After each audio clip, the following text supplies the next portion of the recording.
También en ese periodo, en medio del secuestro, hubo un intento de rebelión armada y ahí viene el golpe de Estado, el intento de golpe de Estado del 25 de febrero de 1969. Wilson tenía un interés en el golpe de Estado y el MPD tenía otro.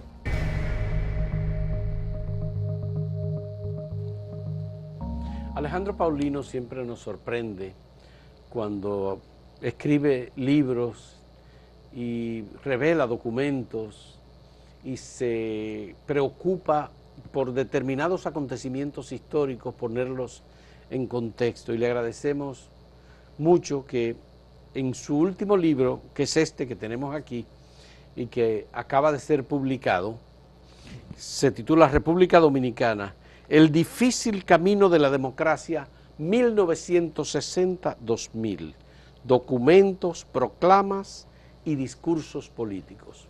Un excelente documento que recoge una lista de discursos, proclamas, documentos que los dominicanos debemos volver a ellos. A mí me ha sido muy satisfactorio volver a leer, por ejemplo, la carta pastoral de la Conferencia del Episcopado Dominicano, muy reducida entonces, del 25 de enero de 1961, llamada la Pastoral 60, de las Avispas. 60. 60. Del 60, del 1960, 25 de enero, la Pastoral de las Avispas. Es un documento histórico de una carga importante de revelación del atropello de la dictadura de Trujillo, que se produjo en medio, bueno, al final de la dictadura de Trujillo, cuando los obispos dominicanos, que eran muy pocos, 4 o 5, dicen que ellos no quisieran jamás que los familiares de los funcionarios del gobierno sufrieran lo que sufren las madres, las esposas y los hijos de los perseguidos, de los apresados, de los torturados. Aquí hay documentos desde 1960 hasta el año 2000. Y a mí me gustaría aprovechar precisamente la lista de estos documentos. Aquí están los discursos, el de Juan Bosch en su toma de posesión, el 27 de febrero de 1963, cuando tomó posesión. El discurso de toma de posesión de Joaquín Balaguer, los discursos de Camaño, los discursos de José Francisco Peña Gómez, el discurso de don Antonio Guzmán. Están los documentos de la Isla Gotró, el documento del Movimiento Popular Dominicano como partido, además de los documentos sobre el secuestro del coronel Donald Crowley.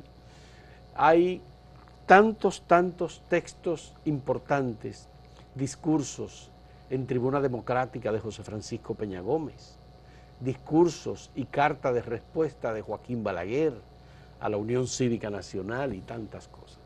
Me he extendido haciendo una presentación de los documentos que debate interesante, un debate interesante, casi desconocido, entre Rodríguez Echavarría, Rafael Ramón Rodríguez Echavarría. Sí, Pedro Ramón. Sí, y Rafael Filiberto Bonelli. Y Joaquín Balaguer en torno a lo que pasó en el golpe de Estado de 1962. Sí, ellos aprovecharon la coyuntura de las elecciones fraudulentas de mayo de 1978 y Rafael Bonelli apoyó el reclamo de la voluntad popular y también Rodríguez Echavarría hizo lo mismo. Y entonces salió el tema de cómo fue el golpe de Estado del 16 de enero de 1962. Interesantísimo ese documento. Bien. Ahí está, ¿no? Bien, yo quisiera comenzar este diálogo con Alejandro Paulino Ramos sobre unas hipótesis que él plantea en el libro, en su introducción bastante amplia, por cierto, sobre los procesos políticos de la democracia en República Dominicana. Proceso político democrático que se inicia con el ajusticiamiento de Rafael Leónidas Trujillo. Dice Alejandro Paulino que lo que hemos tenido son básicamente dictaduras y semidemocracia, pero que el tiempo que hemos tenido desde el 60 hasta el año 2000 son básicamente gobiernos autoritarios. ¿Qué es lo que ha pasado con los socialdemócratas? Esa brega permanente de la sociedad dominicana por establecer un régimen democrático. Ha sido sustituida, ha sido engañada la sociedad, los revolucionarios, los progresistas han sucumbido. Tú dices que hubo 2 procesos guerrilleros y varios golpes de Estado que se iniciaron por lo menos. O se planificaron. O se planificaron. Muchos izquierdistas sacrificados en el camino y la democracia sigue siendo una democracia manipulada, según tu punto de vista. ¿Cuáles son los elementos, luego de haber reunido todos estos documentos, en lo que tú sustentas esa hipótesis? Sí. Fíjate que yo le puse el título, El difícil camino de la democracia. Camino de la democracia, sí. Son 40 años, 90 documentos, 650 páginas, y en esos documentos, la selección que yo hice, porque no están todos los que debieran de estar, por supuesto, sí. Uno ve, yo comienzo, por ejemplo, poniendo 2 párrafos, uno de Juan Bosch, hablando de la democracia, así es, ¿no? Sí. De cómo era, qué pensaba él que debía ser la democracia, y un párrafo del famoso panegírico de Balaguer, allá ante el cadáver de San Cristóbal. Allá en San Cristóbal, ante el cadáver de Juan Bosch, del querido jefe, ¿no? Sí.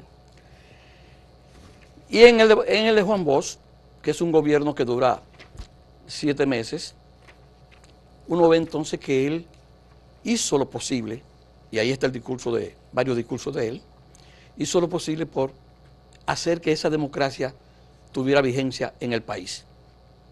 Pero en el panegírico de Balaguer, lo que Balaguer dice es que él y los que con él fueron seguidores de Trujillo iban a hacer todo lo posible para que esa forma de gobernar, esas ideas de ese gobernante se mantuvieran vivas mientras él y ellos tuvieran vida.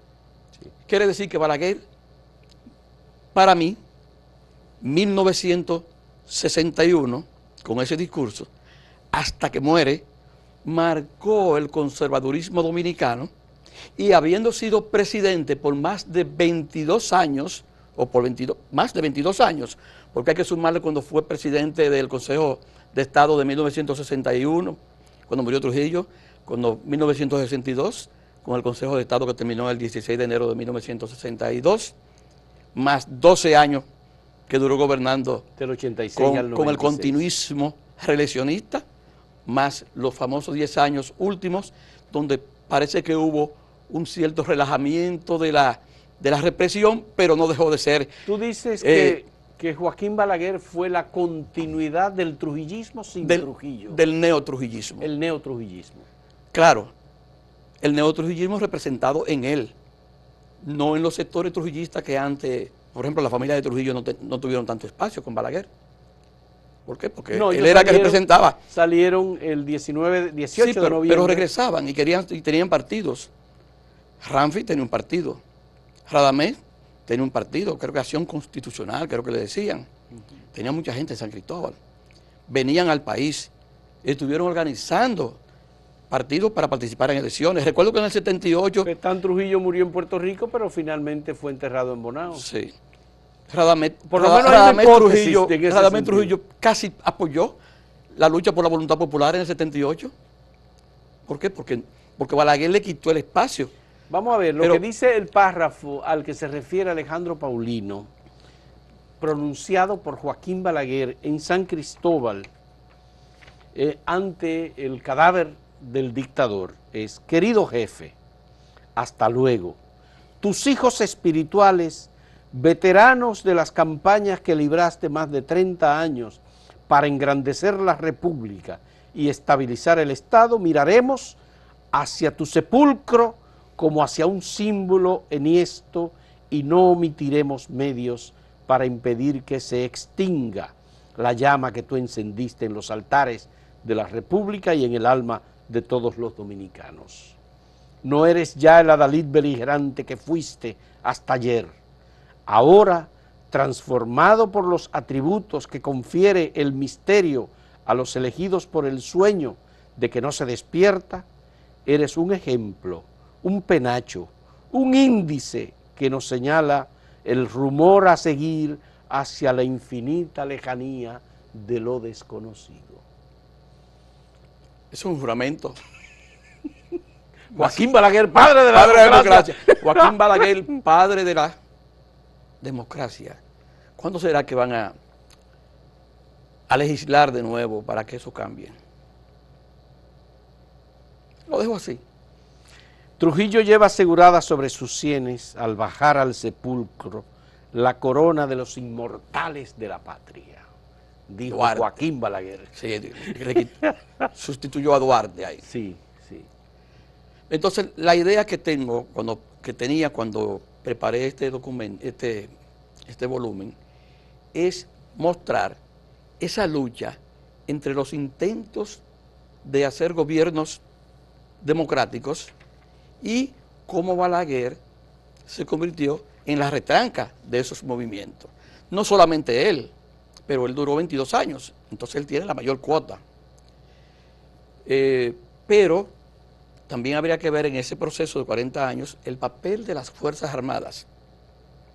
Desde la misma muerte de Trujillo, cuando todavía Ramfi era el comandante en jefe, como le llamaban, el comandante de las tres ramas. De las tres ramas de las Fuerzas Armadas, vamos a llamarle. Aire, mar y tierra. Sí. Desde ese momento, y desde el momento en que sale Ramfis del país, lo primero que Balaguer levanta como posible tipo de gobierno son los planes que están ahí de las Fuerzas Armadas. Es decir, cómo gobernar con una junta cívico-militar. Y ahí está en el libro explicado, está explicado no, porque yo no lo explico, está en el discurso de Balaguer cuáles son las propuestas de las Fuerzas Armadas para gobernar el país con una junta donde el presidente de ese momento, que era él, de acuerdo a la propuesta, no podía ni siquiera cancelar un oficial de las Fuerzas Armadas.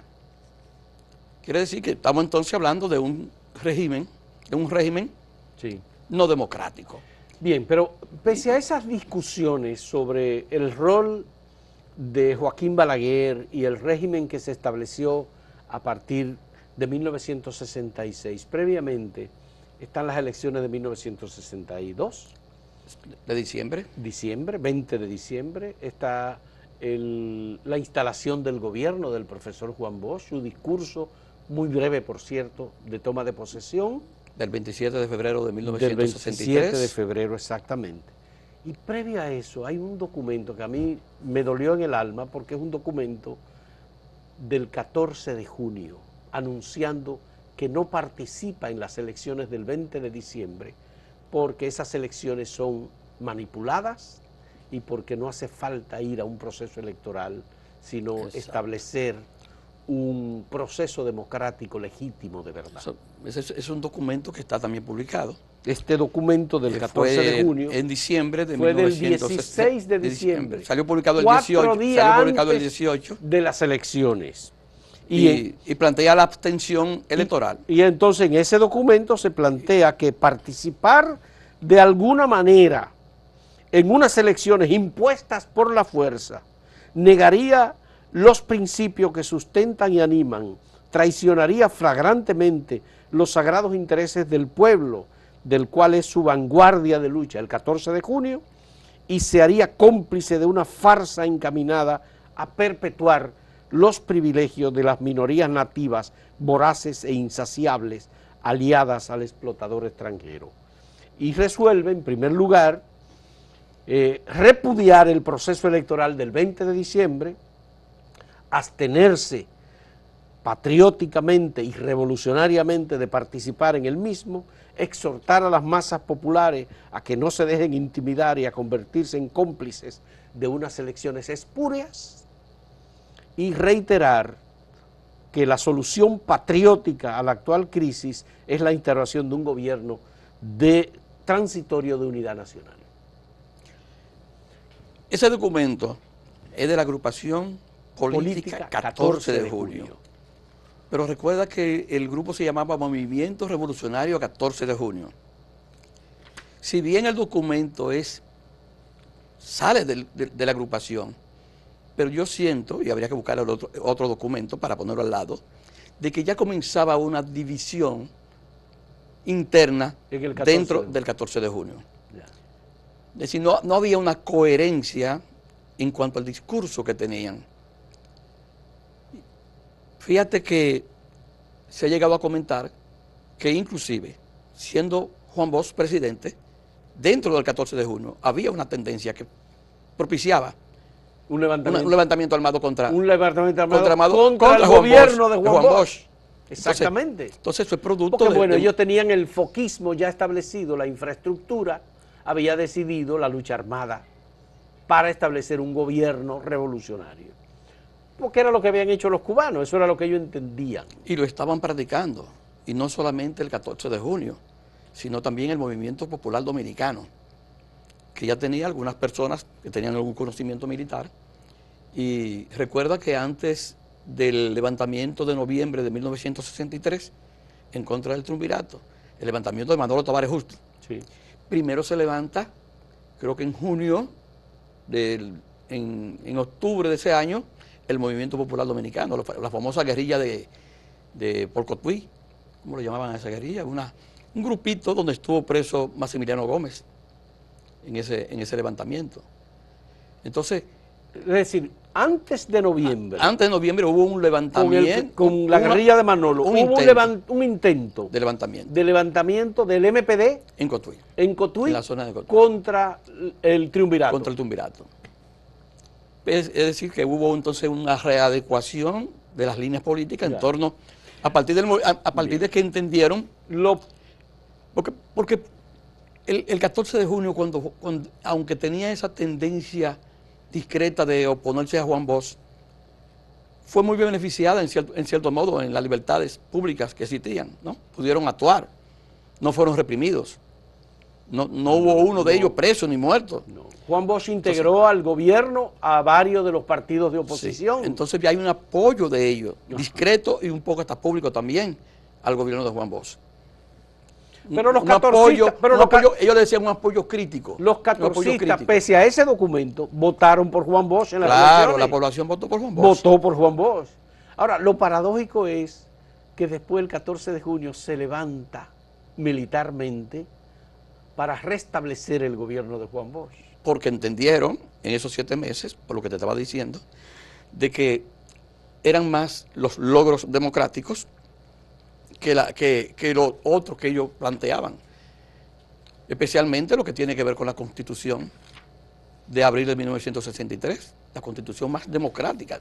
No hay Constitución que sea más democrática que la Constitución del 63. Y que resultó como producto de una asamblea constituyente sí, de elección popular en los diputados. Exacto. Eso fue lo que ocurrió.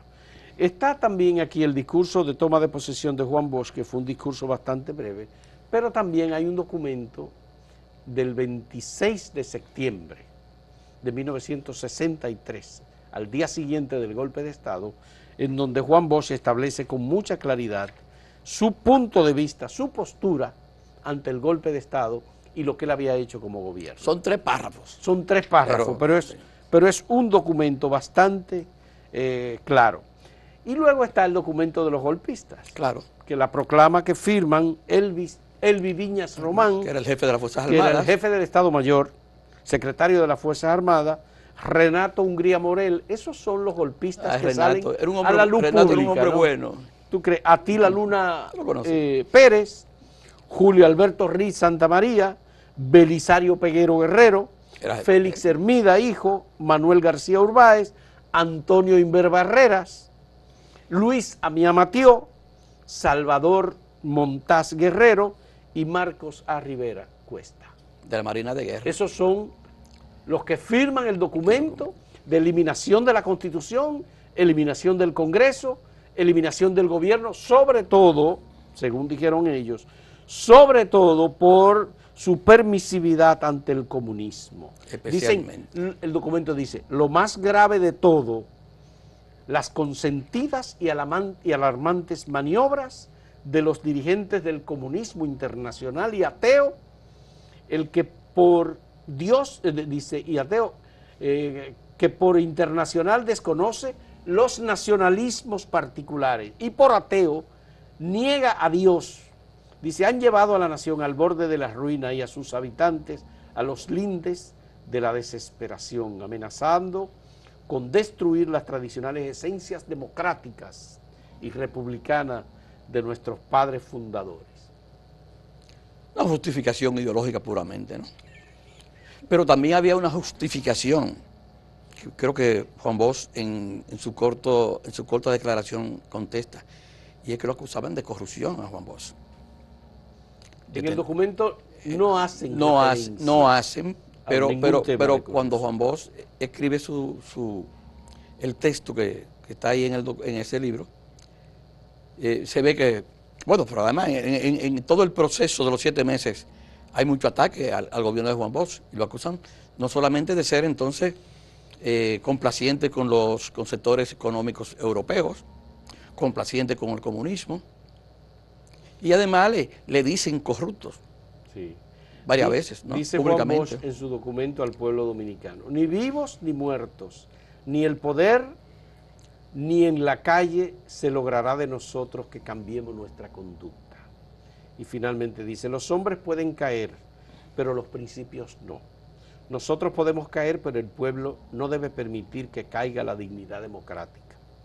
La democracia es un bien del pueblo y a él le toca defenderla. Mientras tanto, aquí estamos dispuestos a seguir la voluntad del pueblo. Desde el Palacio Nacional, Juan Bosch, 26 de septiembre.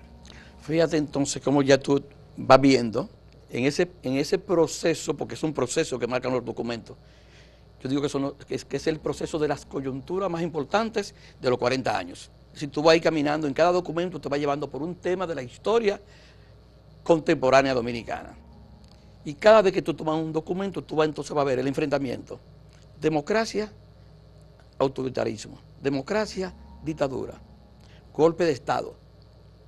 Y si tú quieres sumarle algo contrario a la democracia, intentos revolucionarios de grupos de izquierda que, aprovechando las condiciones de autoritarismo, entonces promueven una salida que va más allá de la democracia, sino hacia la izquierda. ¿Y de dónde sacan a Emilio de los Santos, a Manuel Enrique Tavares y a Ramón Tapia Espinal? Porque recuerda que eso fue una alianza de grupos de derecha, especialmente ellos estaban detrás del golpe. Con la Unión Cívica Nacional. ¿Ellos estaban detrás del golpe? Parece que sí. ¿Por qué no? Porque, fíjate, acuérdate que los sectores militares y los sectores económicos estaban muy vinculados con la Embajada Americana. Pero la Unión Cívica Nacional, en cierto modo, en todo ese proceso de transición de la dictadura a la democracia, fue un instrumento de la Embajada Americana. En su planteamiento. Pero nunca hubo un militar al frente del gobierno, salvo el caso de Inver, que fue un enganchado militar. Porque era un héroe nacional por haber participado en el... Tú dices en el Consejo de Estado de 1962. Sí. Pero nunca apareció un militar al frente del gobierno. Bueno, Rodríguez Echavarría, que fue, pero eso fue... Pero era una junta, pero recuerda que era una junta. Una junta que entonces, después le dieron entonces esa calidad de... Pero aquí, no, como en Brasil, como en Argentina, como en Chile, como en Uruguay, en Paraguay, aquí nunca hubo, en Perú, una junta militar. Sí, en ese periodo de transición se dieron varias juntas militares. Lo que pasa es que tal vez tú no identificas un líder militar al estilo de Brasil o de otros países, pero sí, juntas militares se dieron... Wessing fue un líder militar, derechista, pero no llegó al poder. Ah, bueno, tú dices que no llegara al poder. Tú dices que no llegara al poder. No nos gobernó un grupo militar, un líder militar.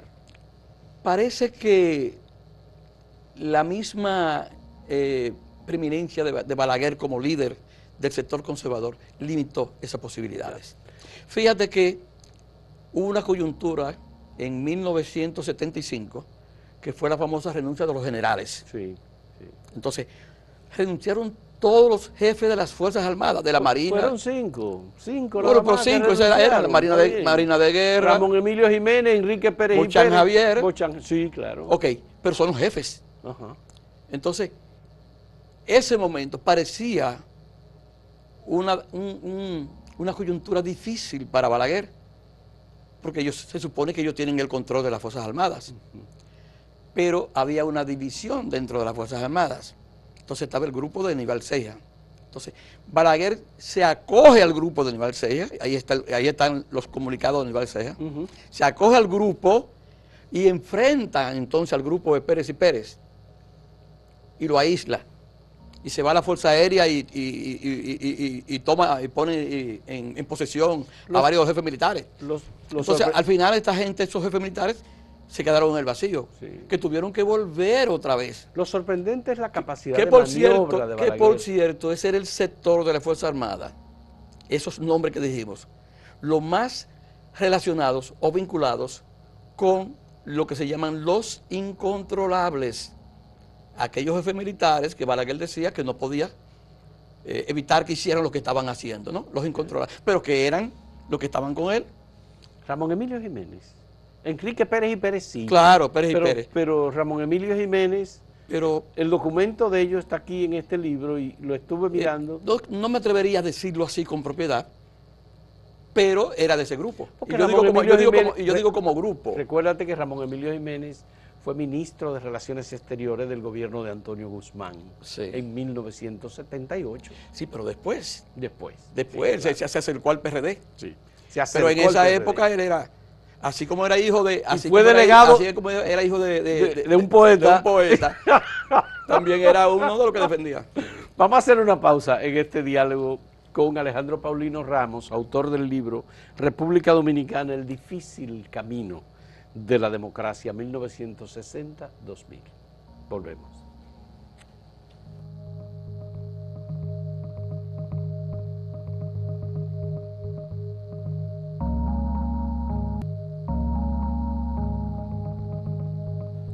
Alejandro, me llama la atención la capacidad de maniobra de Joaquín Balaguer para administrar las cuestiones políticas y militares sin ser él perjudicado o sin tener que salir del poder.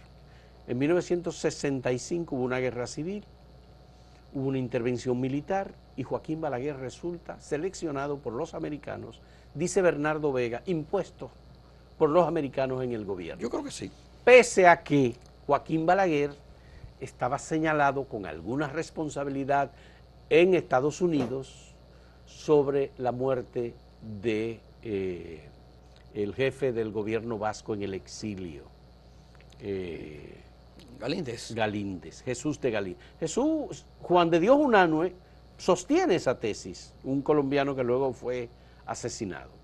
Pero hay un discurso de Joaquín Balaguer en la toma de posesión, no vamos al proceso electoral, el discurso de toma de posesión de 1966 de Joaquín Balaguer establece los parámetros de lo que van a ser los 12 años de gobierno de Balaguer. Intolerancia, persecución,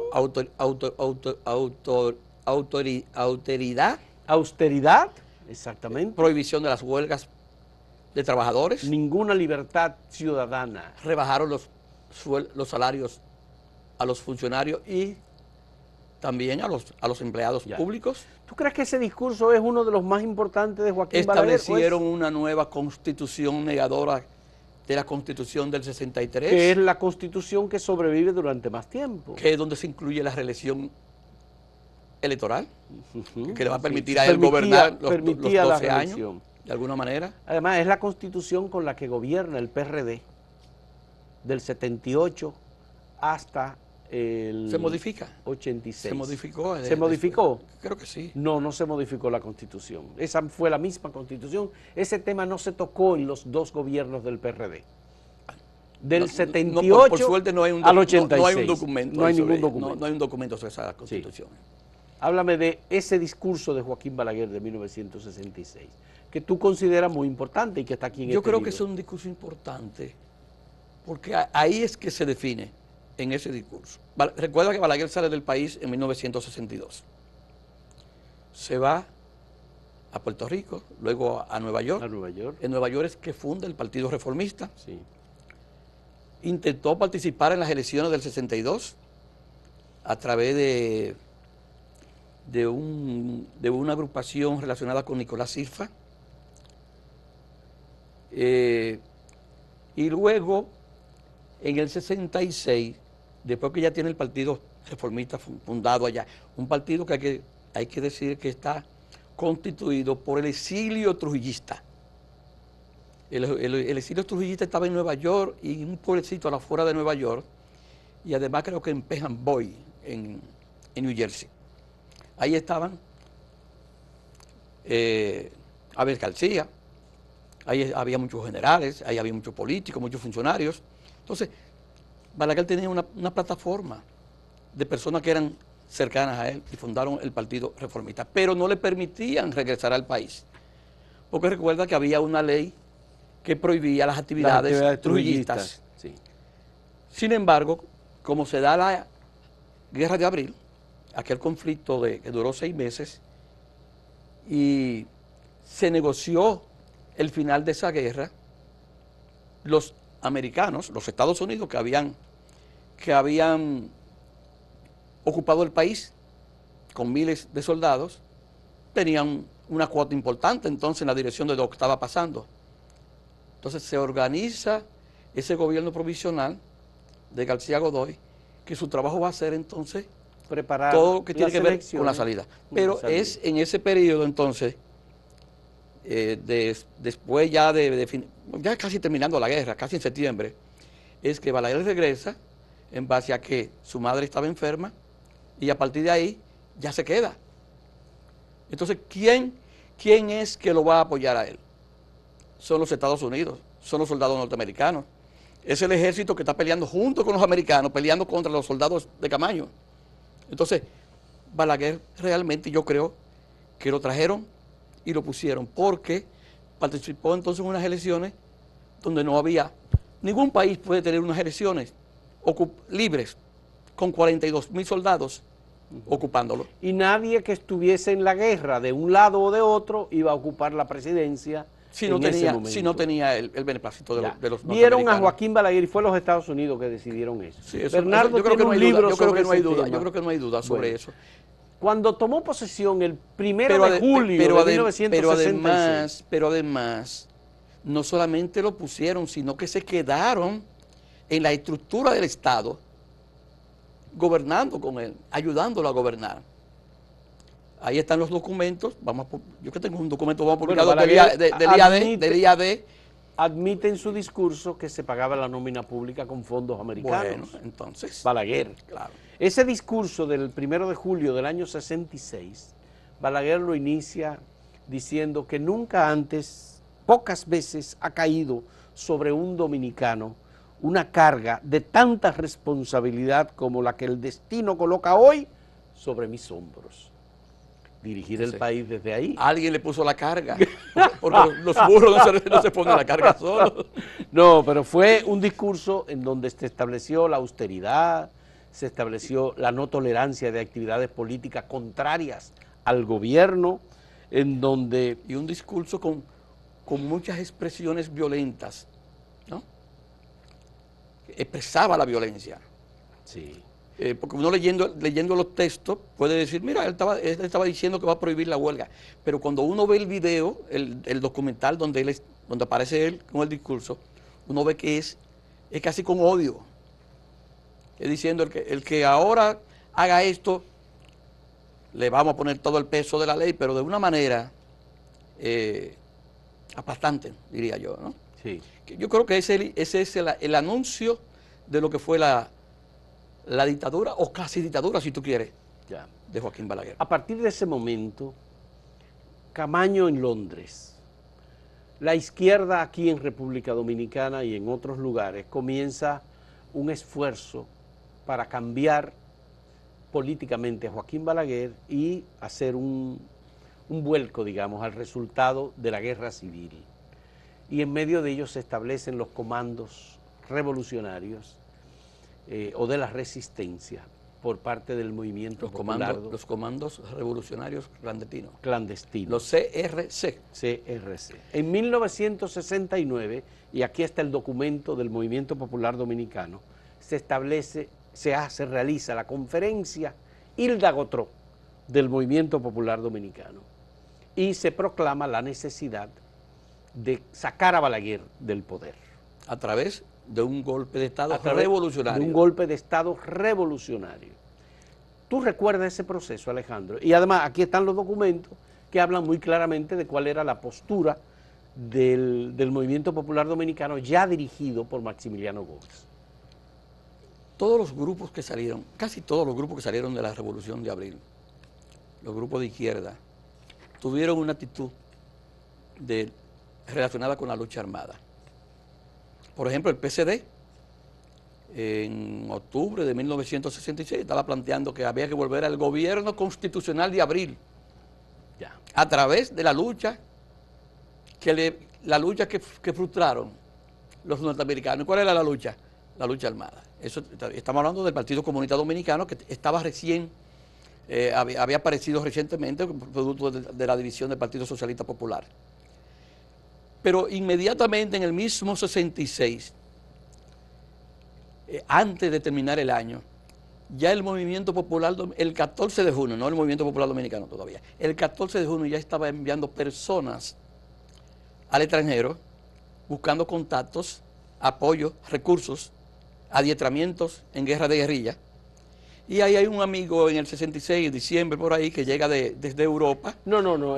Fernando de la Rosa. Está el caso de Fernando de la Rosa. Que viene con unos documentos. Con cientos de páginas adosados a una chaqueta. Y lo agarran en Venezuela. Sí.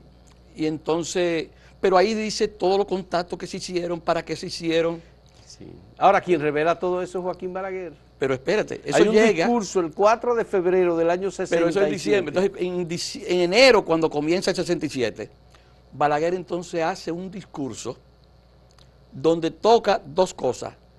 Los planes del 14 de junio con la guerrilla, con la famosa, había una zona estratégica, uno decía a ellos, el triángulo estratégico, ¿no?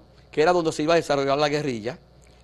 Y además, la inocencia de la izquierda de ese momento, que aún Balaguer hace un discurso denunciando todos con los documentos, son los mismos documentos. Y ofrece la chaqueta. Yo lo tengo yo lo tengo originales. El vínculo con el sindicalismo, con FENEPIA, con todas las reuniones, cómo lo van a hacer.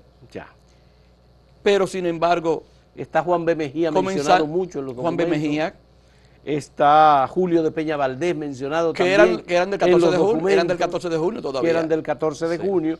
Y ahí se ve el paso de Fafa Taveras y otro grupo, que eran los receptores de dinero, que iban a pasar al movimiento popular, del 14 de junio al movimiento popular. Porque algunos dominicano. Recursos que estaban en manos de Julio de Peña Valdés, que está, como él se fue al MPD, esos recursos se fueron con él. Eso era algo normal en ese tiempo. Cuando alguien se iba y tenía un arma, por ejemplo, se llevaba el arma. Pero además, Balaguer presentó un equipaje que le tomaron a Henry Segarra. Y el hijo de Jorgito Soriano, el hijo del MEN. Del MEN, de Jorge Puello Soriano. A Henry, Jorge Soriano. Y había otro joven, eran tres. Pero fíjate, entonces se llevan. Pedro Cruz Sandoval. Ok. No sé dónde habrá parado, no hay mucha gente que se fueron de la izquierda. Sí. Ojalá esté vivo. Pero no han pasado 2 meses, un mes, que Balaguer denunció todo esto. Entonces se van con estos documentos dentro de estuche de pasta de dientes, de polvo, y a eso le llaman los servicios de inteligencia, que le llamaron a eso la operación Relámpago.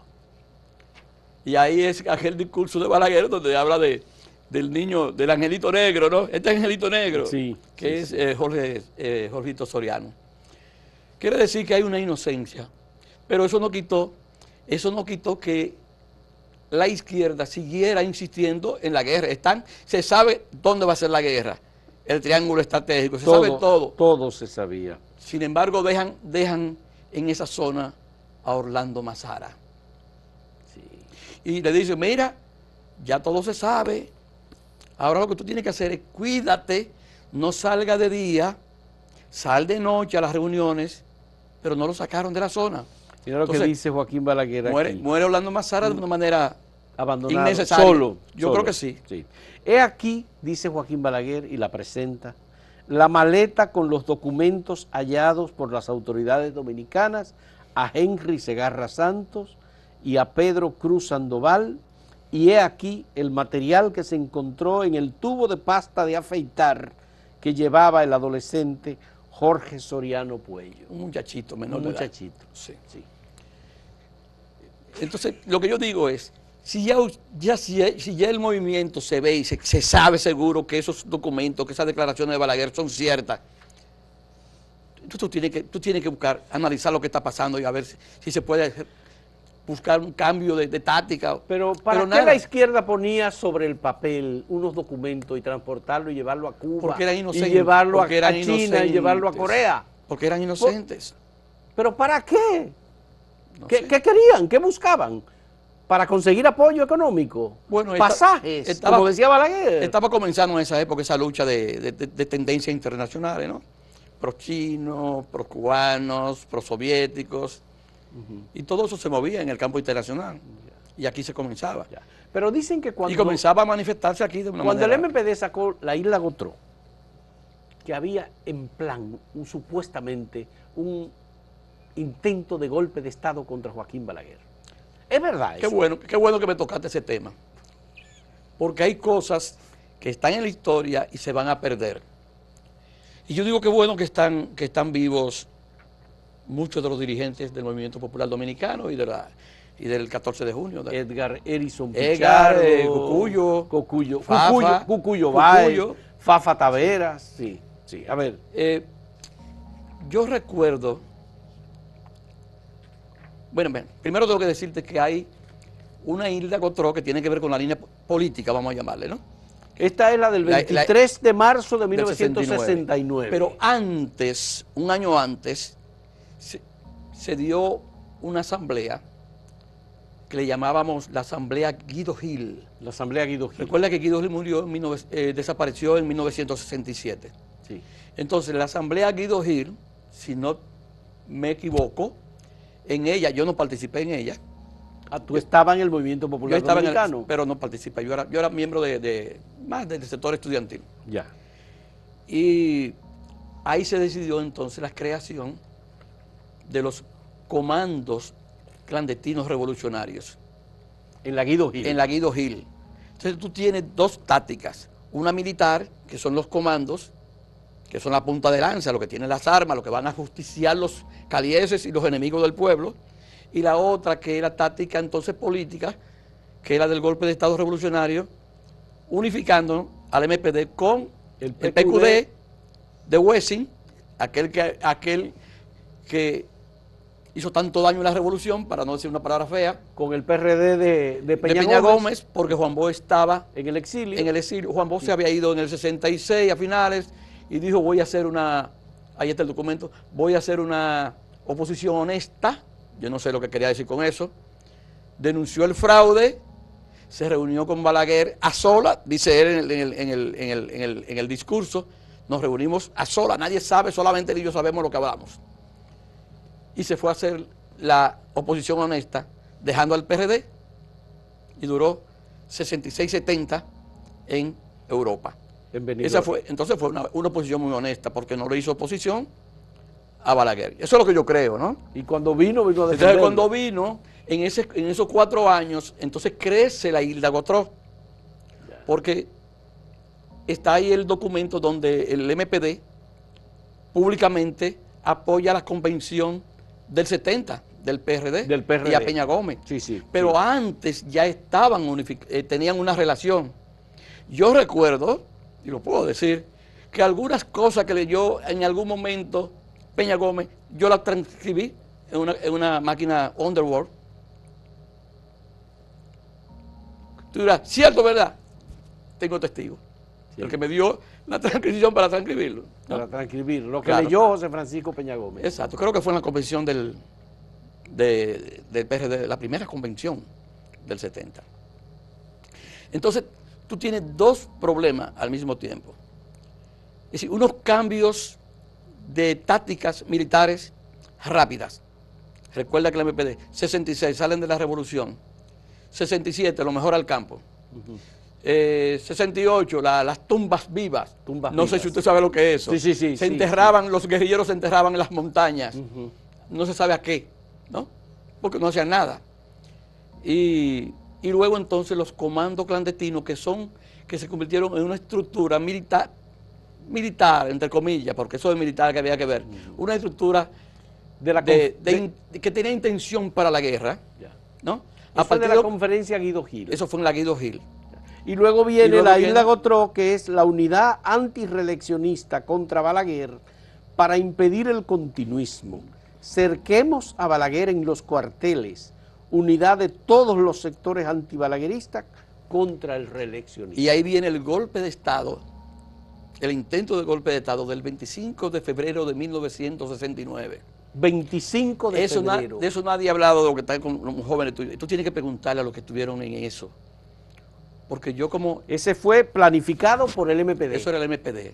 25 de febrero de 1969. La asamblea, después que sale publicada, lo que sale publicado de la asamblea de Guido es después de ese momento.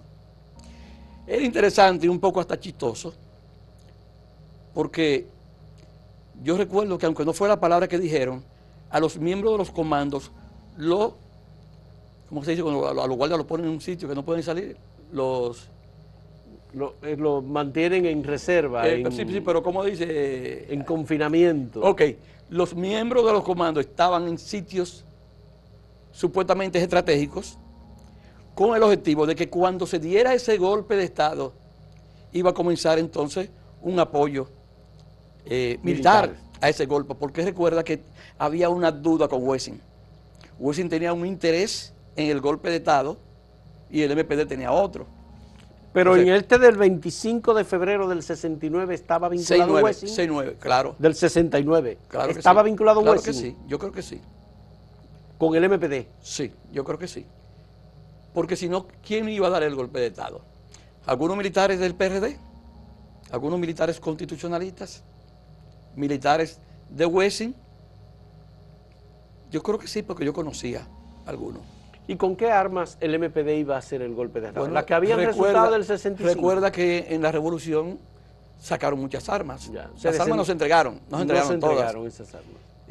Aquí habían sitios donde había muy buena cantidad de armas. Por ejemplo, en la 16 de agosto, en la zona cerca del Hotel Presidente, por ahí encontraron un pozo séptico lleno con ametralladoras hasta de alto calibre. Murió un joven apellido Sosa, Freddy Sosa, creo que se llama, Freddy Sosa, que murió porque él tenía los planos de dónde aparecían, dónde estaban guardadas las armas. Entonces todo eso, que una muerte muy lamentable, era un muchacho estudiante, amigo mío. Bien. Vamos a hacer una pausa y volvemos con ese tema para la parte final de esta conversación, aunque a mí me gustaría que entremos en 1978. Creo que hay aspectos ahí interesantes. Y lo del 73 con Camaño también, brevemente. Hacemos una pausa en este diálogo con Alejandro Paulino Ramos, autor de este libro interesante, El difícil camino de la democracia, 1960-2000. Volvemos en un momento.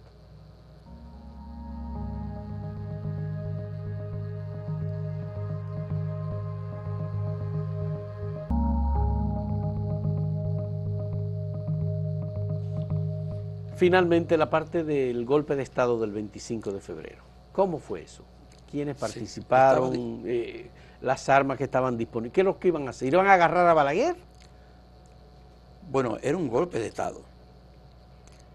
Era entonces una acción militar. Debía de contar con militares. Y yo entiendo que el único que tenía en ese momento contradicciones con Balaguer en el ámbito militar era Wessing. Era Wessing. Bien. Pero además yo sé, y puedo ser casi testigo, de que el MPD se reunía con militares de Wessing, de los que luego estuvieron presos en aquel intento de golpe de Estado que Wessing hizo en el 71. 1971. ¿No? Que fue un golpe de Estado que era con el MPD, y el MPD estuvo esperando en el 71 llegar como al definitivo acuerdo con el PQD, con Wessing, pero Wessing, de acuerdo a un documento que le encontraron a Roberto Figueroa, aquel líder del MPD llamado Chapó dice entonces que Wessing se acobardó, ¿no? Y ahí viene aquel espectáculo de la televisión de noche, cuando Balaguer llevó a Wessing a una especie de juicio político. Y dijo, lo llamó y lo sacó del país. Conspirador impenitente, ¿no? Lo mandó para España exiliado. Exacto. Pero fíjate que todos son momentos que no ayudan a la democracia, que es la línea, el eje que yo quiero desarrollar. Si tú te devuelves para 1970, que está el problema del secuestro de Crowley, pero también en ese periodo, en medio del secuestro, hubo un intento de rebelión armada. ¿Tú no lo sabías? Es decir, el secuestro de Crowley conllevaba que los presos políticos, cuando salieron de la cárcel, los iban a entregar en la zona colonial, en el Parque Duarte. En el Parque Duarte hubo una manifestación, pero ahí se llamó. La línea que había en los comandos, yo no sé si eso era unos comandos o eran todos, era que ese día, cuando los presos fueran liberados en ese sitio, iba a comenzar entonces un movimiento militar, que no era golpe de Estado, pero era un movimiento militar. Bueno, el MPD llamó al parque a una gran manifestación. Y se hizo. Ahí había miles de personas. Miles de personas fueron, sí. Y había muchos armados. Yo recuerdo que quien estaba dirigiendo uno de los principales que dio la cara dirigiendo, porque yo estaba al lado de él, era Julito de Peña Valdés. Julio terminó de decirle a los compañeros que se retiraran ya en la Isabela Católica, esquina Conde, debajo de un árbol que hay, que ahora hay un restaurante enfrente. Ahí dio una declaración y dijo, váyanse, ¿no? Porque ya él tenía la información de que no lo iban a... porque lo estábamos esperando, era las 10 de la mañana y ya eran las 12 del día. Quiere decir que se dieron muchos momentos que dificultaron un periodo que facilitara la prevalencia de la democracia. Claro que lo peor era que teníamos un gobierno que era antidemocrático. También. Sí. Eso es lo que yo creo, ¿no? Bueno, aparte de estos temas que nosotros lo hemos enfocado en el diálogo sobre lo que pasó con la izquierda y esto, en este libro están los documentos de la guerrilla del 73, de Caracoles. Algunos documentos. Sí. Está lo de la renuncia de los militares en el año 75. Están los documentos que tienen que ver con los comandos de la resistencia. Sí. O los palmeros, ¿no? Los palmeros. De Amaury Germán. Sí, Amaury Germán Aristi y compañía. Y luego están los documentos de la transición del año 1978. Sí, bueno. Yo creo que son documentos importantes a los que hay que acudir para entender. Hay algunos emblemáticos, a mí me parecen sumamente interesantes. Un documento de José Francisco Peña Gómez respondiendo a unas declaraciones racistas y denigrantes de Marino Vinicio Castillo en su contra, y cómo se define José Francisco Peña Gómez y cómo él dice que el conocer el exterior y tener amigos en Europa, en Suecia, en Francia, en Alemania, lo llevó a él a descubrir que había también posiciones racistas en Europa en contra de quienes se consideraban racistas en República Dominicana y en los países dominados de América Latina.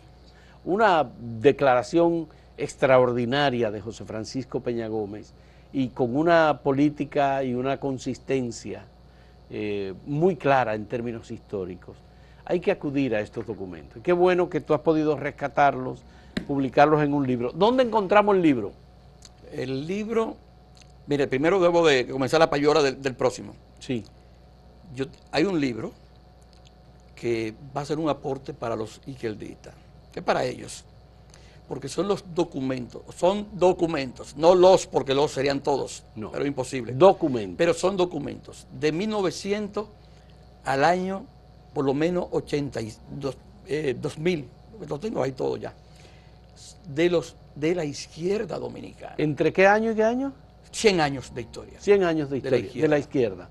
Para que veamos entonces qué dicen los organismos de seguridad sobre el Pacoredo, o qué dicen sobre el MPD. son cosas curiosas. ¿Y se ha tenido acceso a esos documentos ya? Sí, hay acceso de algunos. Ya. Lo podemos compartir discretamente. Lo podemos compartir. Ya, entonces, lo que me falta un poquito de recursos económicos, porque yo vivo de la docencia en la universidad. De la docencia, sí. Pero si alguien me apoya, sacamos ese libro este año. Vamos a hacerlo, lo vamos a hacer. Sí. El libro aparece en la librería La Trinitaria. En La Trinitaria. Eso es la calle Noel, en la zona colonial, esquina José Reyes. También aparece en Cuesta del Libro, en el Supermercado Nacional. Y también aparece ya en Santiago, en Cuesta del Libro también. Cuesta del Libro. Muy bien. Qué bueno, te felicito porque estos documentos, salir a buscarlos individualmente como están cada uno separado, es un trabajo muy tedioso y muy difícil. No se van a reunir tantos documentos. Y tú has podido reunirlo en este libro, que es un libro de unas 600 páginas. 650 páginas. Maravilloso libro, que además transporta a uno a diferentes momentos de la historia. Emocionante. Te felicito, Alejandro, por este libro y muchas gracias. Gracias, Fausto. Porque hayamos podido dialogar sobre este documento histórico importante. Gracias, Alejandro, y muchas gracias a ustedes por la compañía en este diálogo.